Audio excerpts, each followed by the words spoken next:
Last video we collected the named discrete distributions. This time we do something with a random variable rather than just describe it. Very often the quantity we care about isn't what we measure directly. It's some function of it. A fare from a distance, a cost from a count, energy from a voltage. So the question is, if x is a random variable and we apply a function g to it, what is the new random variable y equals g of x, and what is its PMF? We'll answer that and then work the classic taxi fare example end to end. Recall that a random variable is already a function of the outcome. X takes each outcome omega to a number x on the real line. Now apply a second function g to that number, sending x onward to a value y equals g of x. Chain them together, and you have a single map from outcomes straight to y. And since it assigns a number to every outcome, y equals g of x is itself a random variable. And if x is discrete, so is y. In fact, g can only merge values, never split them, so y takes no more values than x does. How do we get the PMF of y from the PMF of x? For each value y, we collect the mass of every x that g sends to y. In symbols, p sub y of y is the sum of p sub x of x over all x with g of x equal to y. Exactly the preimage idea from the first video applied one step further. Picture it with a small example. Suppose g squares its input, and x takes the values -1, 0, and 1.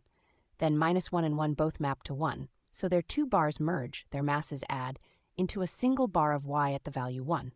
Wherever g is many to 1, bars of x pile up into taller bars of y, and any y that g never produces simply gets 0. One case is especially clean. Let y equal ax plus b an affine function with a not 0. Because that function is 1 to 1, no two values of x ever collide. Nothing merges. Each value just gets relabeled. The mass that x put on x now sits on ax plus b. So the PMF of y is p sub x evaluated at y minus b over a. The shape of the distribution is untouched. It is only shifted and stretched along the axis. Let's finish with a worked example. A taxi driver's ride length in miles is a discrete uniform random variable x on the whole numbers 1 through 10. Each length equally likely, probability 1/10. The meter charges $2.50 just to start, plus 40 cents for every 1/5 of a mile, which is $2 a mile. So the fare is y equals 2.5 plus 2x, an affine function of the distance. Exactly the case we just did. Since it's 1 to 1, the uniform PMF just gets relabeled onto the fare values. A 1-mile ride costs $4.50, a 2-mile ride $6.50, and so on up to $22.50 for 10 miles, each fare with probability 1/10.